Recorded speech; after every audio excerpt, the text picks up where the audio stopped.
Good morning. Hello and welcome. My name is Amy Yonda, and I'm going to be your moderator for the webinar this morning. You can't see me, but you will hear me off and on. Today's webinar is focused on physical activity and is the fourth and final webinar as part of the Tackling the Pillars of Health COVID-19 webinar series. This series is supported by a grant from Healthy Together Now, which is a community-led, regionally coordinated, and government-supported grassroots program to help prevent chronic disease in Manitoba. Thank you, Healthy Together Now. Before we begin, I'd like to introduce our presenter today. Michael Hlady is a wellness consultant here at the Wellness Institute. In his role, he assists clientele in the facility, promotes healthy behavior change, and improves overall healthy living. We will have time at the end of the presentation to answer any questions you might have, so please make sure to submit them in the questions section or the chat box section on your screen. I will be monitoring both. That's all for now. Mike, you are up. Awesome. Thank you, Amy. Well, hello, everyone. Don't mind, I'm going to turn myself off because I think you'd rather just look at the slides than me. But today's topic is tackling the pillars of health, physical activity, and kind of let's just get right into this thing here. So the big thing we want to start to think about is, okay, why is my slide? There we go. Sorry, guys, slide's not moving here on me. What's going on, Amy?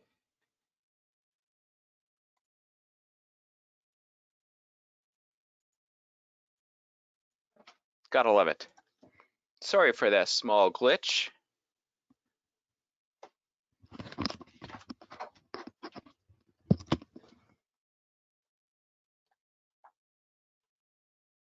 There we go. All right, so what does wellness mean to you? Everybody seems to have a different definition of wellness.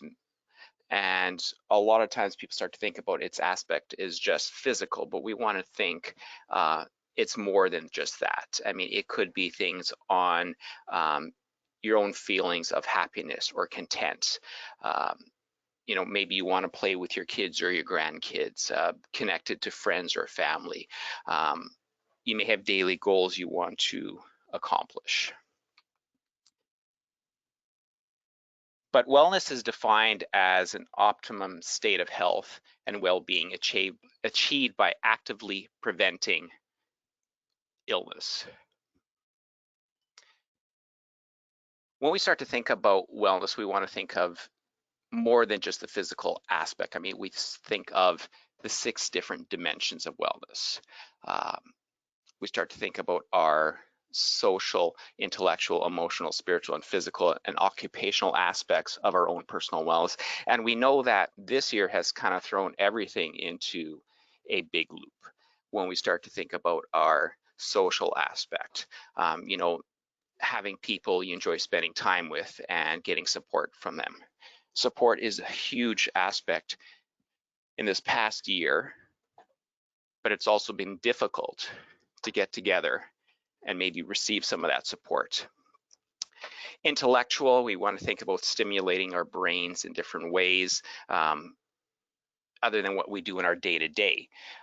Again, COVID has kind of thrown a real wrench into this year, where maybe instead of having all this free time, instead of reading a book, we've fallen into the hole of binge watching something on TV. Emotional wellness, we want to think about our full range of emotions, but not to become overwhelmed with them, exploding in anger, crying every day. Spiritual wellness, thinking, are there aspects of a faith that you believe in, or is it just something as simple as some general meditation, relaxation, maybe yoga? And our occupational wellness, you know, are you happy in your workplace? Do you feel fulfilled in your job? But I think it needs to go beyond that now too, because we have to think about the occupational health aspect in terms of your own personal health and safety. Is your job, is your workplace providing a safe physical and emotional and mental work environment? start to think of it on a scale of 1 to 10, how would you fall, like where would you fall and rate each of yourself in these categories? If something is too low, maybe that's an area where you can set a goal for yourself and start to look at how do we improve on this one aspect of my overall wellness. There are different contributors to our health. I mean, we can't change everything, unfortunately. Things like our own personal genetics, we can't change, but health behaviors we can look at. Are we a tobacco or drug user, alcohol user? Are we not eating as well as we could be? Are we lacking the amount of exercise or physical activity over the course of a day? Medical care, environmental and physical influences, social factors all can play a role in our overall health. Because what we want to do is start to think about how we can change our own personal health on a health continuum. Traditionally, we've focused more on symptoms and signs of us being unwell. Traditionally, we're not feeling well, go to the doctor. Maybe some physicians have fallen into not a trap, but the habit of just prescribing medications to address a symptom that you're currently having versus more on a health promotion aspect where starting to change patients' behaviors in terms of improving health outcomes, start to provide information that can allow an individual to make some personal choices on how to improve their overall health. We want to kind of shift the focus on a primary prevention versus a secondary prevention. So shifting our thought process and our approach to our overall health and wellness more to the right side versus this left. Exercise is medicine. You may have heard this term from your physician, you may have seen it in the media, but it is a global health initiative kind of managed by the American College of Sports Medicine to make physical activity assessment and promotion a bit of a standard in clinical care, encouraging healthcare providers to include physical activity when designing treatment plans to help improve overall health and wellness, because there's that belief that physical activity promotes optimal health, and it's an integral aspect of the prevention and treatment of many medical conditions. Physical activity at the correct intensity could have some significant health benefits, and I'll talk a little bit more about what the correct intensity is a little bit further down in this presentation here, but we know that it lowers your risk of stroke by 27 to 45%. It reduces the incidence of diabetes by 25 to 58%. It reduces the risk of cardiovascular disease by 33 to 50%. It reduces the incidence of high blood pressure by 33 to 60%, can reduce mortality and risk of recurrent breast cancer by 20 to 50%, can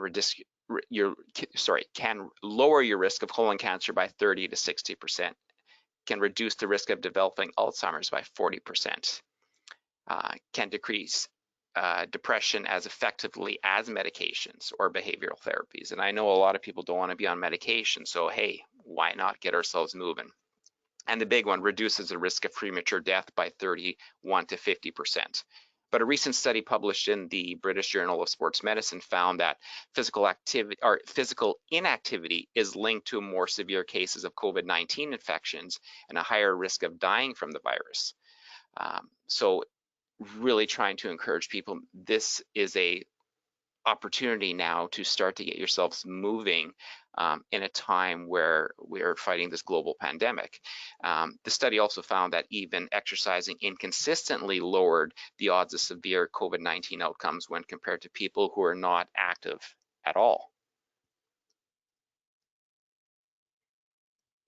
And we're trying to encourage individuals to kind of shift from that non-sedentary to a to a more active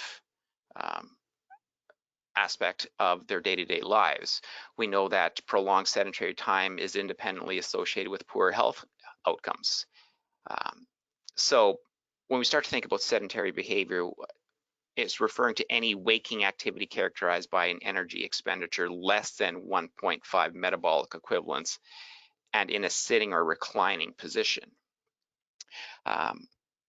Metabolic equivalents is just referring to energy expenditures. So we know that as we start to move, we have greater energy expenditures, which is starting to approach an area of activity that is required to achieve some optimal health.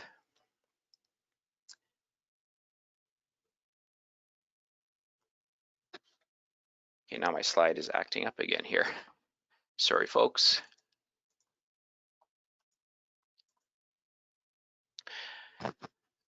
So if you can kind of look at the screen here, you can kind of see how we have some examples of sedentary behaviors, but not everyone may actually be sedentary. When you think about sitting in your car, it's deemed to be sedentary because again, we're inactive.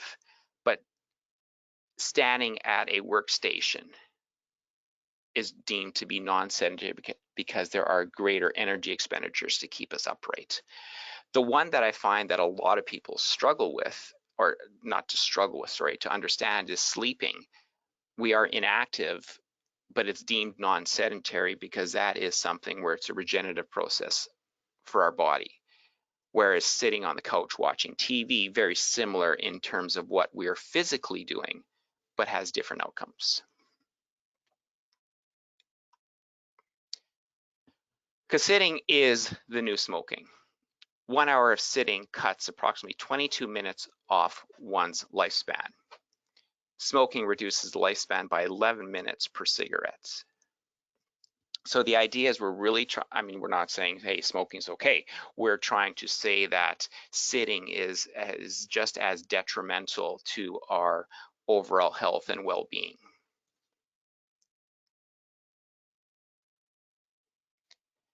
As much as half of the functional decline between the ages of 30 and 70 can be attributed to not to aging itself, but rather a sedentary lifestyle.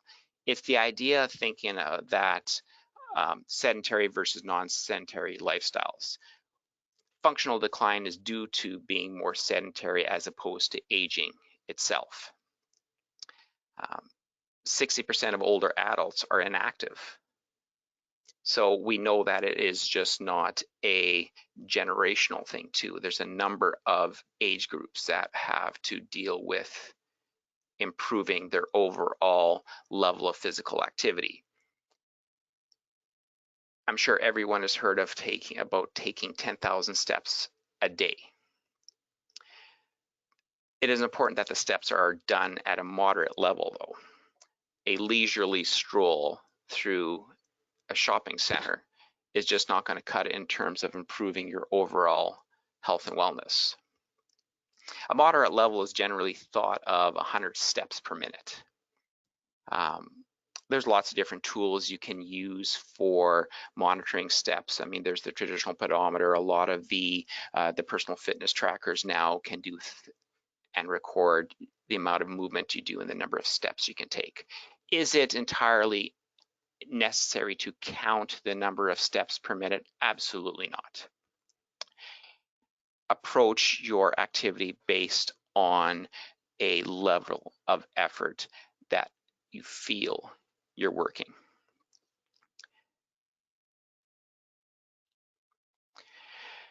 Physical activity can be achieved through cardiovascular activity, through resistance training, through flexibility training. And those are some of the aspects for any of our new members coming into our facility that are looking at to becoming more active. And those are 3 areas we really start to stress the importance of each and why each is important and how it can improve to their overall health and well-being.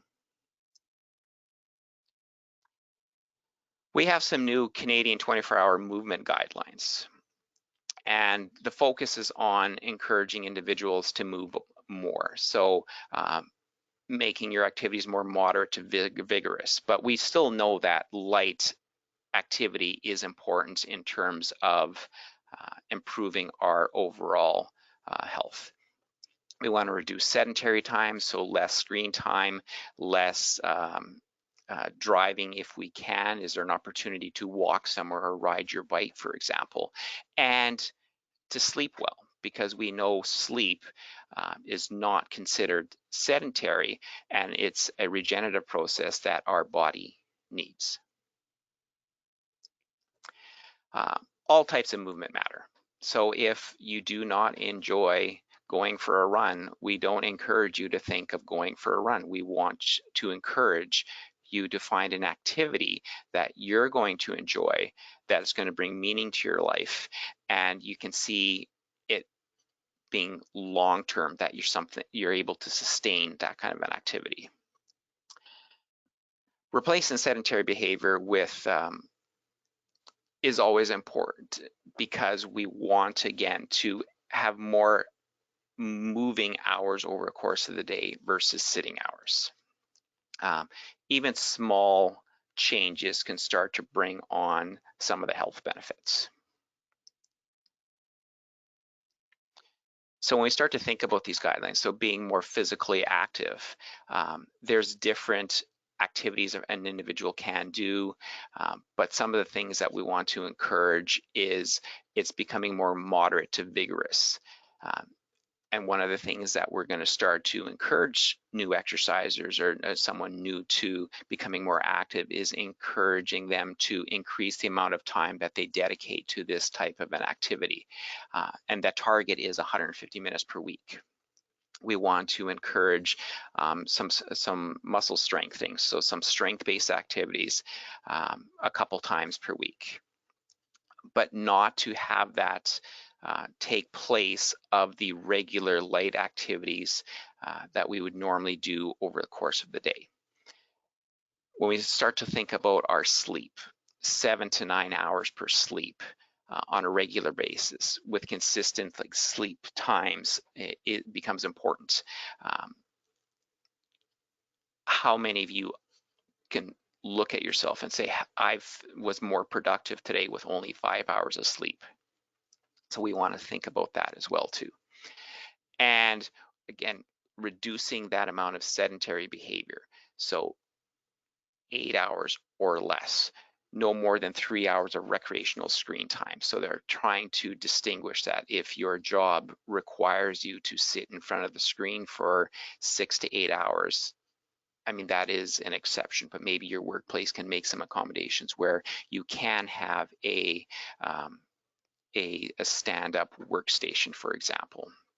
But you want to break up your sitting position at least once an hour to be out of your desk. Moving for a minimum of 5 minutes is what I will always recommend to someone who has a very sedentary work environment. We don't want to be in a static position for extended periods of time. Muscles start to make some changes and their range of motion starts to be affected. That's where we can start to notice some more discomfort through, for example, your shoulders, your neck, your low back.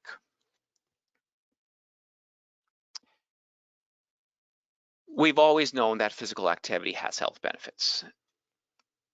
We know it helps control blood pressure, cholesterol, blood sugar levels. It reduces your risk of cardiovascular disease, type 2 diabetes, weight gain, and certain types of cancer.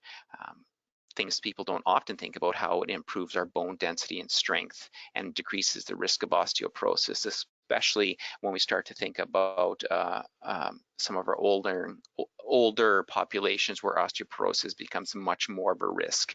And unfortunately, COVID has not really contributed or helping in terms of getting people more active with facilities like a gym, where provincial guidelines have had us closed for periods of time.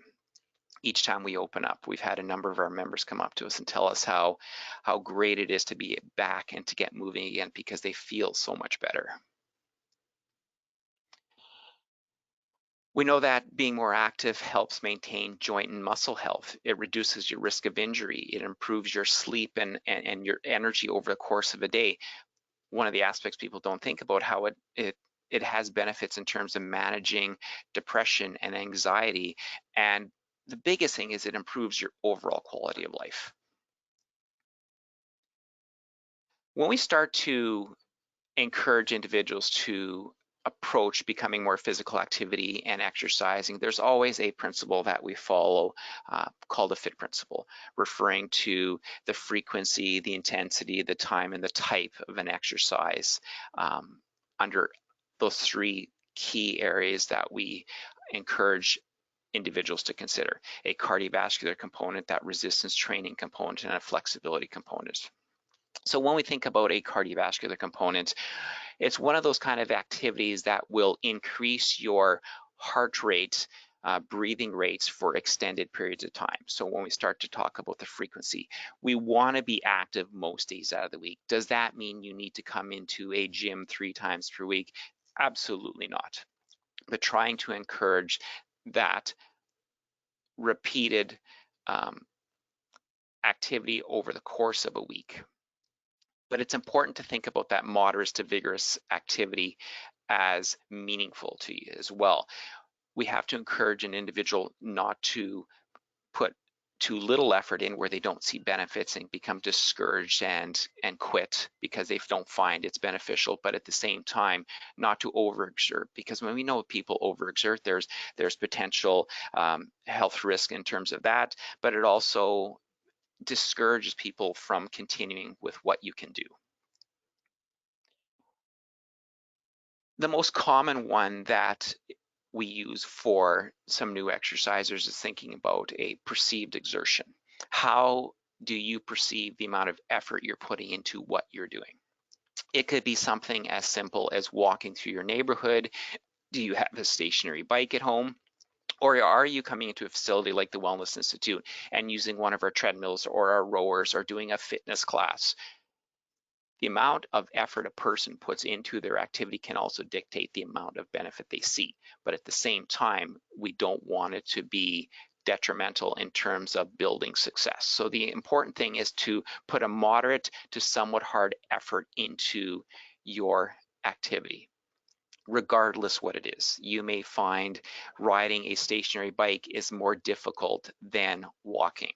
We understand that there's going to be some variations in terms of that, but your perceived effort becomes important in terms of working towards your health and fitness benefits.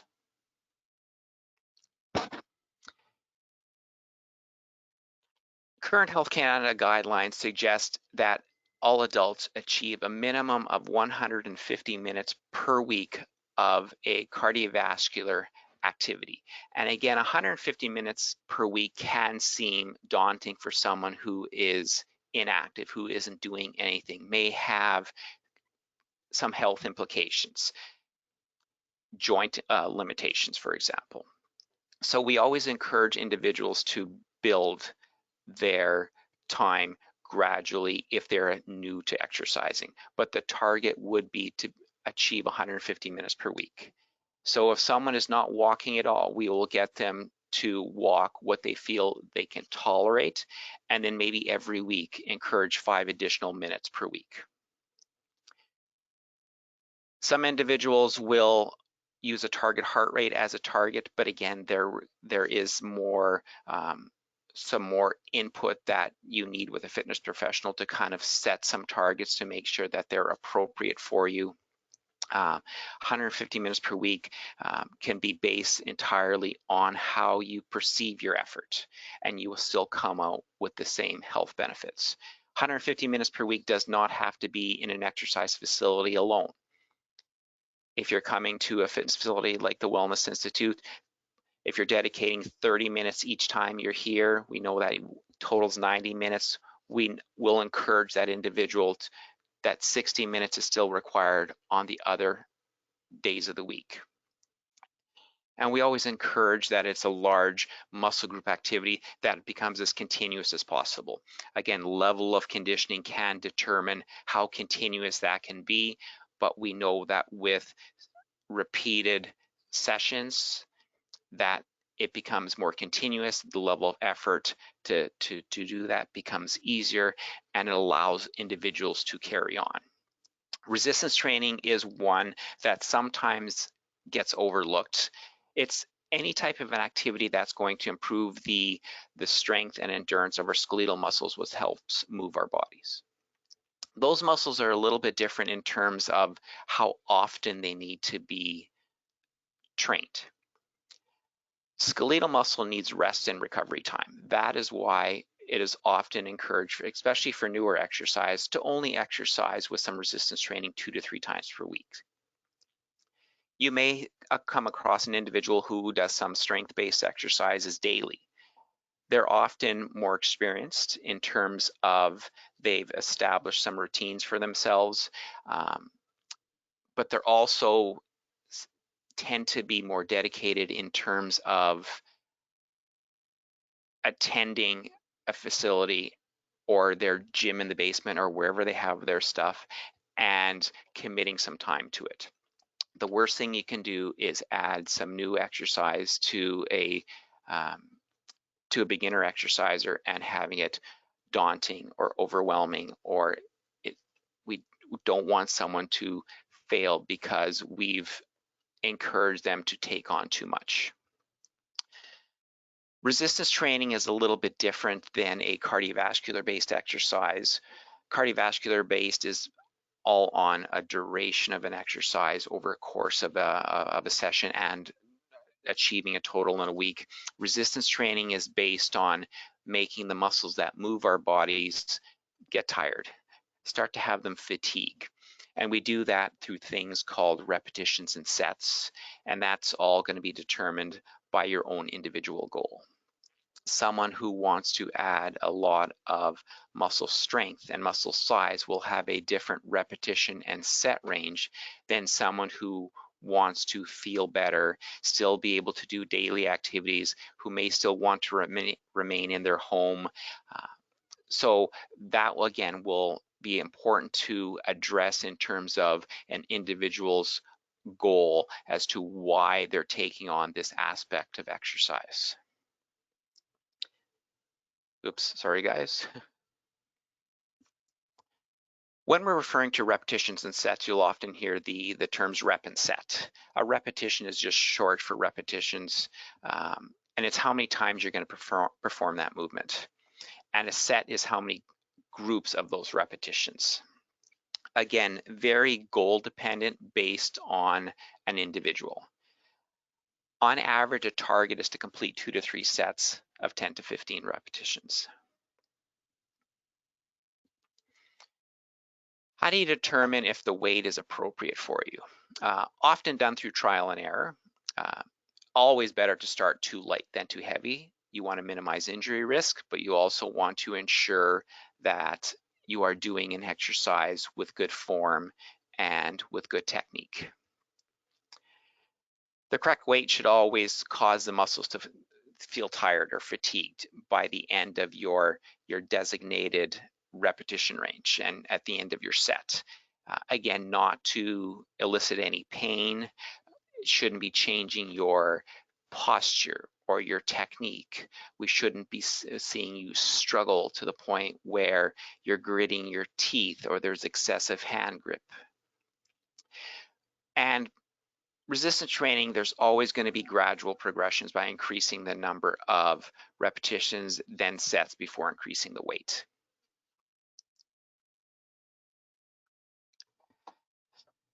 How many exercises a person does, what types of means of resistance they're using, again, is going to be very individualized. What is your goal? What do you have access to? How much time do you want to commit?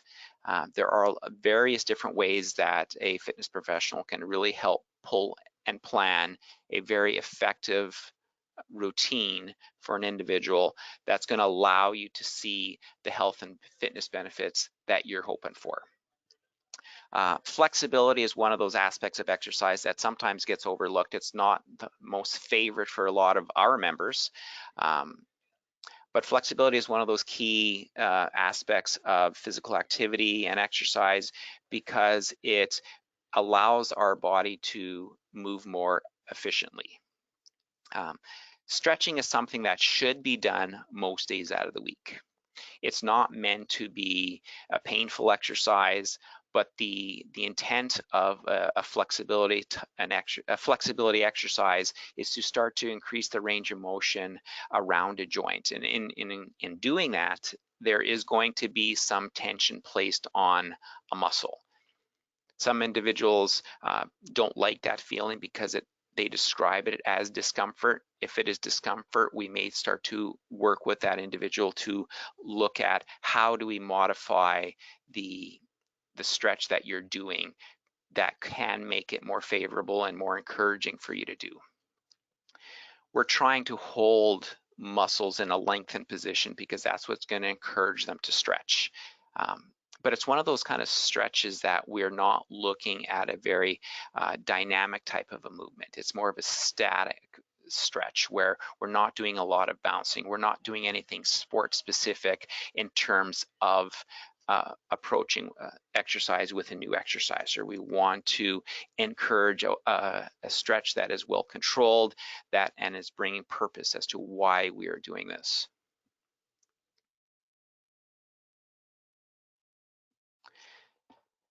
Typically, when we approach our exercise, we want to do it in steps.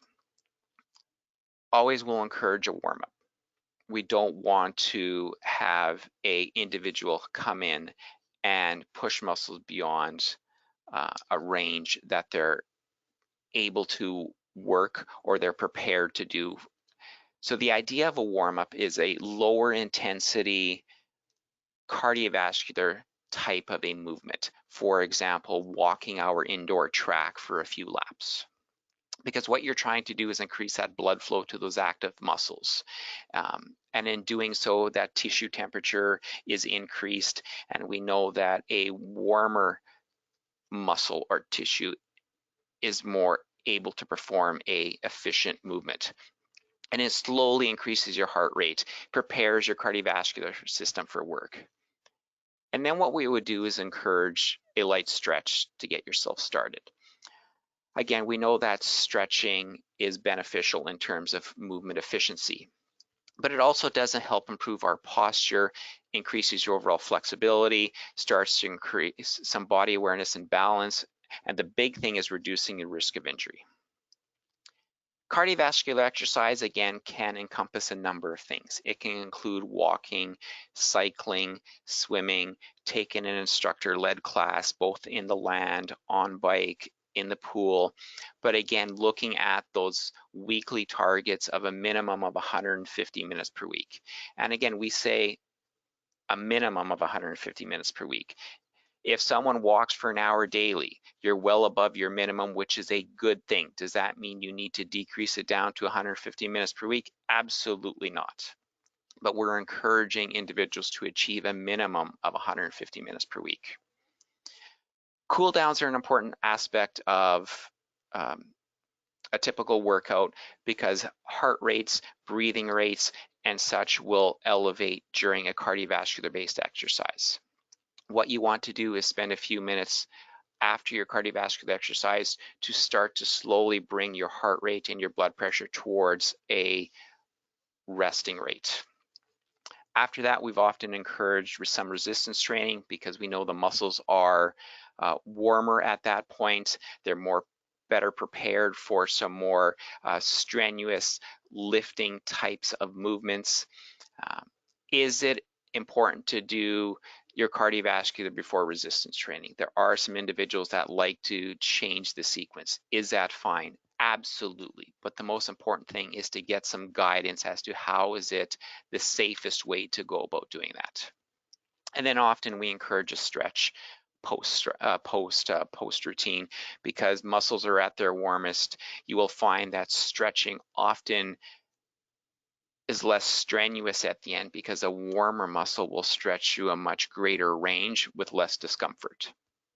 Think of that old box of Macintosh toffee, fresh out of that box. That thing is brittle and it'll break when you try to get a piece off. Stick that thing in your pocket for 10 minutes. It'll be much easier to stretch a piece off. Think of your muscles in that same way. The most important thing to think about is when you are exercising is to stop if you're starting to feel symptomatic. Such things as feeling dizzy or lightheaded, if you're nauseous, if there's chest pain or angina, if for some reason you're feeling excessively fatigued or short of breath. We're not talking the usual stuff that would happen with starting to go for a more brisk walk. We're talking about what seems unusual and in excess. If you're unusually sweaty, and any other types of pains. So is there any kind of joint pain? Is a certain activity that you are doing eliciting some pain that maybe a simple modification in what you're doing can minimize that pain?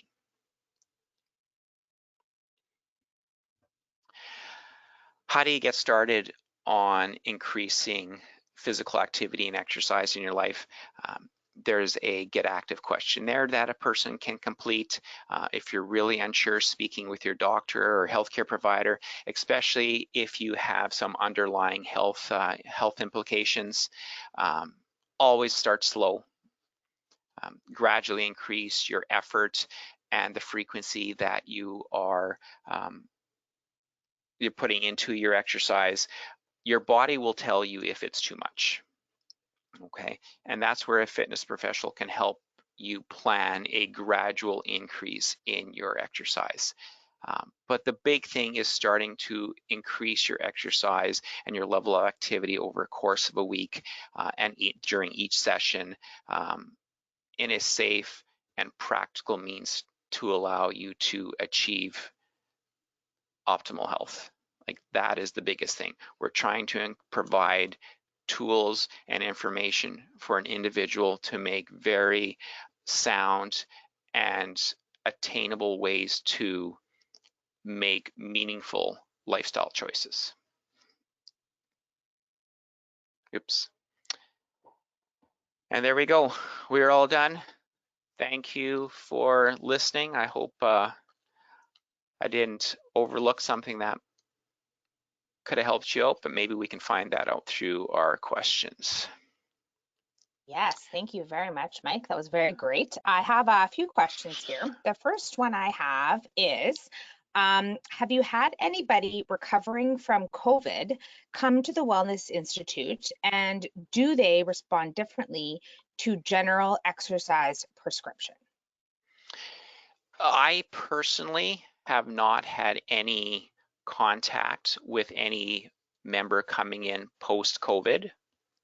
I know that our pulmonary rehab program has set up some of our, I shouldn't say set up some of our, but has set up an aspect of their program to deal specifically with those post-COVID. Perfect. Yeah, I was going to mention that too. Awesome. The other one we had was, how can I tell if I've made improvements? Like, is there a way to measure it? How can you tell if you make improvements? Depends on which type of improvement that you're looking at. Something as simple, for example, of, is exercise working for me? Things you will start to notice initially is that you start to feel more energetic over the course of the day. Your sleeps are feeling better. The scale can be very misleading because we know that as a person can become more active, muscle can start to develop, which can skew that a little bit, as could how much fluid or food you've eaten over the course of the day. There are testing measures that we can do with our membership to show and highlight different areas of change with their exercise program, but it does take time. I mean, when you think about if someone comes in and wants to add a lot of muscle tissue, we know that that's not going to happen in a matter of 3 weeks. So there has to be sufficient time for some fitness measures to be taken to start to see some change. The worst thing, or in my opinion, the worst thing we could do is look at an individual after a short period of time, highlight some numbers only for them to be discouraged because the changes seem so little. So adding sufficient amount of time becomes important in terms of seeing meaningful changes in terms of numbers. But things you will see more early on into your exercises, again, is changes in energy levels, sleep patterns. You may even start to see that your clothes are fitting differently. Okay, great. I think that was a great answer. Yes. Is there a minimum calorie burned total per day? And then they also commented here, since they stopped using step counters. So is there any kind of a minimum calorie burned suggestion that there would be out there? I hate calories, to be honest with you. Calories really will vary between individuals based on body types, on genders, on how much muscle one individual has versus another. So the best thing to do in terms of finding specific calories for an individual would be to meet specifically with a registered dietitian, because they can provide you with more specific details in terms of that. That is their scope of practice in terms of encouraging some of those nutritional changes based on body types in terms of calorie count. Fantastic. I don't see any more questions, but I'll give people, oh, here's one, just as I say so. Is the heart rate increase during a stress situation counterproductive to the heart increase during exercises? So let me read that again. Is the heart rate increase during a stress situation counterproductive to heart increase during exercise? So I'm assuming you mean in a stressful situation versus a set aside. That's a good question. I don't know if I have a specific answer for that. We know in terms of exercise heart rate response, the idea is to have an elevated heart rate based on a predicted range for an individual for a sustained period of time. So a stress response heart rate could be fairly significant, but we know that stress in itself can have some detrimental health effects. So what I say is stress, influenced heart rate response is good? No. But we all know that we do have that. As for health outcomes towards that, I don't have an answer for. Great, thanks. Good answer. I don't have any other questions. If anyone wants to put one in either the question box or the chat box, I'll give you guys a few moments. Yeah, so that was a really great talk, Michael. Thank you so very much. Gave us lots of good information, related it really well to COVID. And I think, yeah, it was fantastic. So give people a few more minutes.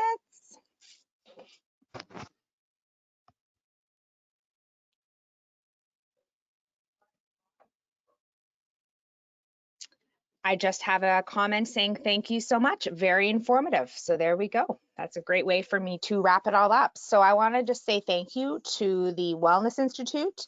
Thank you to Healthy Together Now, and a big thank you to Michael for today's webinar. If you want to watch the other webinars as part of this series, you can go to our website, wellnessinstitute.ca/webinar, and all of the other Tackling the Pillars of Health COVID-19 webinars are on there for viewing, and this one will go up there shortly as well. So again, thank you very much. Stay well.